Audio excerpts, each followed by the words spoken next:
رمضان کا مہینہ مبارک ہو، رمضان کا مہینہ مبارک۔ السلام علیکم ورحمۃ اللہ وبرکاتہ۔ محترم ناظرین اکرام، جیسا کہ ہم اور آپ جانتے ہیں کہ رمضان المبارک کا قیمتی مہینہ اب ہمارے سامنے سے رخصت ہونے کے لیے بالکل قریب آ چکا ہے، اور ابھی عن قریب کچھ ہی دنوں کے اندر یہ مہینہ ہم سے رخصت ہو جائے گا۔ اور ہم جانتے ہیں کہ اس وقت پورے ملک ہندوستان کے اندر لاک ڈاؤن کا قانون نافذ العمل ہے، اور جس پر الحمدللہ تمام مسلمان سختی سے عمل بھی کر رہے ہیں۔ اور اس کی دلیل یہ ہے کہ رمضان جیسے مقدس مہینے میں ہم نے جب حکومتی قوانین کے تحت یہ اعلان آیا کہ مساجد میں اجتماع نہ کیا جائے، لوگ اکٹھا نہ ہو، بھیڑ نہ لگائی جائے، تو الحمدللہ ہم سب نے اپنے آپ کو اپنی حفاظت کے لیے اور اپنے ملک کی حفاظت کے لیے اپنے آپ کو اپنے گھروں میں محفوظ کر لیا۔ اور اسی طرح جب جمعہ جیسا قیمتی اور مبارک دن بھی ہمارے پاس آیا تو جمعہ کی نماز کو بھی ہم نے اس کا اہتمام بھی ہم نے گھروں کے اندر ہی کیا ہے۔ لیکن اس وقت سب سے اہم مسئلہ ہمارے سامنے رمضان المبارک کے مہینے کے اختتام پر عید کی نماز کا ہے، جو ہم شوال کی پہلی تاریخ کو پڑھتے ہیں۔ اور ہم نے اپنی زندگی میں اب تک جب بھی رمضان کا مہینہ ختم ہوا تو اللہ سے اس مہینے کی اندر کی گئی عبادتوں، تلاوتوں اور تراویحوں کا بدل لینے کے لیے عیدگاہ پہنچتے ہیں، اور اللہ تعالیٰ کی عطا کردہ نعمتوں کا استعمال کرتے ہوئے، نیا کپڑا اور اچھی خوشبو کا استعمال کرتے ہوئے بڑے خوش و خرم عیدگاہ کو یا مساجد میں پہنچ کر عید کی نماز ادا کرتے ہیں۔ لیکن اس سال چونکہ کرونا وائرس جیسی وبائی مرض کی بنا پر مساجد اور عیدگاہ میں نماز پر پابندی لگا دی گئی ہے، اور اس پر عمل کرنا ہم سب کا اخلاقی دینی فریضہ ہے۔ لہذا اب ہمارے اندر یہ بہت زیادہ شبہ ہو رہا ہے، بہت زیادہ یہ سوال ہمارے ذہن میں پیدا ہو رہا ہے کہ ہم عید کی نماز جو بڑی مقدس اور اہم نماز ہماری نزدیک ہے، اس عبادت کو اپنے گھروں میں کیسا ادا کریں۔ اور بارہا ہمارے ذہنوں میں یہ تذبذب آ رہا ہے کہ کیا ہوگا، کیسا ہوگا۔ لیکن اللہ کا احسان ہے ہم پر کہ ہمارے درمیان ہماری ایشیا کی سب سے عظیم دینی درسگاہ دارالعلوم دیوبند ہے، جو ہر وقت ہر مسائل میں ہماری مکمل رہنمائی کرتا ہے۔ لہذا لاک ڈاؤن کے شروع میں ہی دارالعلوم دیوبند نے فتویٰ جاری کیا، جس میں گھروں میں نمازیں پڑھنے اور گھروں میں ہی جمعہ کو قائم کرنے کا بھی طریقہ اور اس کے لیے جو حکم ہو سکتا ہے صادر کیا۔ اور اس وقت بھی دارالعلوم دیوبند ہماری رہنمائی کر رہا ہے کہ ہم کس طرح عید کی نماز اپنے گھروں میں ادا کریں، چونکہ اس طرح بیان کرنے سے ہمارے ذہن میں وہ باتیں محفوظ نہیں رہ سکتی ہے جو ہمیں نماز پڑھنے کے لیے طریقہ بتایا جا رہا ہے، وہ محفوظ نہیں رہ سکتا ہے۔ اس لیے اب آپ کے سامنے عید الفطر کی نماز کا عملی طریقہ اور پوری پریکٹیکل آپ کے سامنے پیش کیا جا رہا ہے، اسے ملاحظہ کریں، اچھی طرح سے نوٹ کریں، اور اسی طریقے پر اپنے گھر کے اندر نماز کو قائم کریں۔ ایک اہم مسئلہ یہ بتا دوں کہ اب عید کی نماز کیونکہ واجب ہے، اور اس کا عید کی نماز کے بعد جو خطبہ پڑھا جاتا ہے وہ سنت ہے، تو اگر اسکرین پر آپ کے سامنے عید کی نماز کا خطبہ پیش کیا جائے گا، اس کو یاد کر لیں۔ اور اگر عید کی نماز کا خطبہ ہم یاد نہیں کر سکتے ہیں یا یاد نہیں ہوتا ہے یا پڑھنے میں دشواری ہوتی ہے تو کوئی مذائقہ نہیں۔ علماء اکرام نے اس بارے میں فتویٰ دیا ہے کہ صرف 2 رکعت واجب نماز پڑھ لینا اور اس کے بعد دعا کا اہتمام کر لینا یہ کافی ہے۔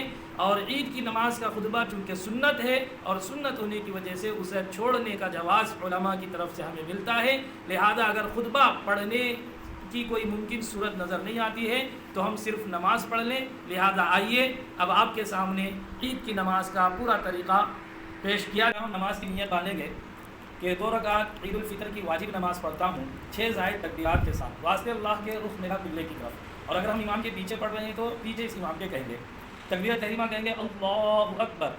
اس کے بعد سب سے پہلے ہم ثنا پڑھیں گے سبحانک اللہم وبحمدک وتبارک اسمک وتعالی جدک ولا الہ غیرک۔ اب اس کے بعد ہم 3 زائد تکبیرات کہیں گے، اللہ اکبر کہہ کر کانوں تک ہاتھ اٹھائیں گے اور چھوڑ دیں گے، پھر دوسری مرتبہ کہیں گے اللہ اکبر، پھر ہاتھ چھوڑ دیں گے، پھر تیسری مرتبہ کہیں گے اللہ اکبر اور اب ہاتھ باندھ دیں گے. اس کے بعد تعوذ اور تسمیہ پڑھیں گے. اعوذ باللہ من الشیطان الرجیم، بسم اللہ الرحمن الرحیم، الحمد للہ رب العالمین، الرحمن الرحیم، مالک یوم الدین، ایاک نعبد و ایاک نستعین، اهدنا الصراط المستقیم، صراط الذین انعمت علیہم غیر المغضوب علیہم ولا الضالین، آمین.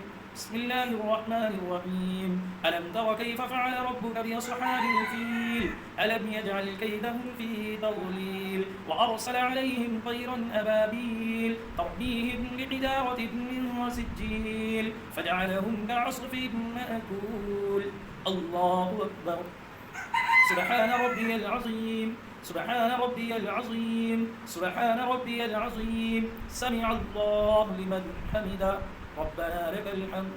اللہ اکبر. سبحان ربی الاعلی، سبحان ربی الاعلی، سبحان ربی الاعلی. اللہ اکبر. رب اغفر لی، رب اغفر لی، رب اغفر لی. اللہ اکبر. سبحان ربی الاعلی، سبحان ربی الاعلی، سبحان ربی الاعلی. اللہ اکبر. بسم اللہ الرحمن الرحیم، الحمد للہ رب العالمین، الرحمن الرحیم، مالک یوم الدین، ایاک نعبد و ایاک نستعین، اهدنا الصراط المستقیم، صراط الذین انعمت علیہم غیر المغضوب علیہم ولا الضالین، آمین. لإيلاف قريش إيلافهم رحلة الشتاء والصيف فليعبدوا رب هذا البيت الذي يطعمهم من جوع وآمنهم من خوف. الله أكبر. الله أكبر. الله أكبر. الله أكبر. سبحان ربي العظيم، سبحان ربي العظيم، سبحان ربي العظيم، سمع الله لمن حمده، ربنا لك الحمد. الله أكبر. سبحان ربي الأعلى، سبحان ربي الأعلى، سبحان ربي الأعلى. الله أكبر. ربي اغفر لي، ربي اغفر لي، ربي اغفر لي. الله أكبر. سبحان ربي الأعلى، سبحان ربي الأعلى، سبحان ربي الأعلى. الله أكبر. التحيات لله والصلوات والطيبات، السلام عليك أيها النبي ورحمة الله وبركاته، السلام علينا وعلى عباد الله الصالحين، أشهد أن لا إله إلا الله وأشهد أن محمدا عبده ورسوله.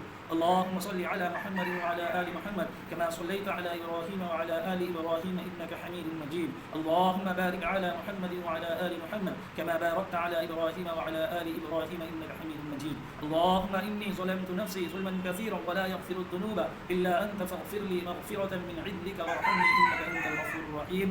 السلام عليكم ورحمة الله، السلام علیکم ورحمۃ اللہ.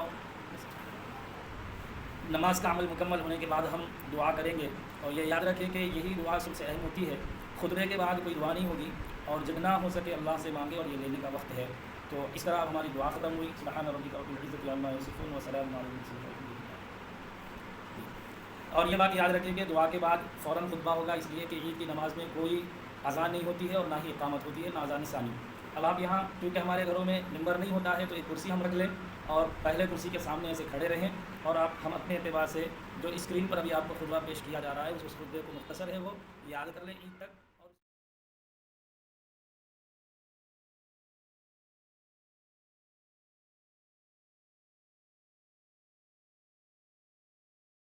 پہلا خطبہ رہے گا 2 منٹ کا یا 1 منٹ کا. اس کے بعد آپ ایک مرتبہ ایسا بیٹھیں گے کرسی پر، آپ کے اعتبار سے جتنی دیر ہو، 1 منٹ یا آدھا منٹ بیٹھیں گے، پھر کھڑے ہوں گے، اور پھر اس طرح یہاں کھڑے ہو کر آپ دوسرا خطبہ بھی پڑھ لیں گے، اور دوسرا خطبہ پڑھنے کے بعد آپ کی نماز کا یہ عمل مکمل ہو گیا. تو ناظرین اکرام، یہ تھا آپ کے سامنے عید الفطر کی نماز کا پورا عملی نمونہ. اسے دیکھتے رہیں، اور آپ کے اسکرین پر جو خطبہ پیش کیا جائے گا اس خطبے کو بھی یاد کر لیں، اور اسی خطبے کو یاد کر کے عید کے دن اپنے گھر میں اپنے گھر کے احباب کے ساتھ پڑھیں.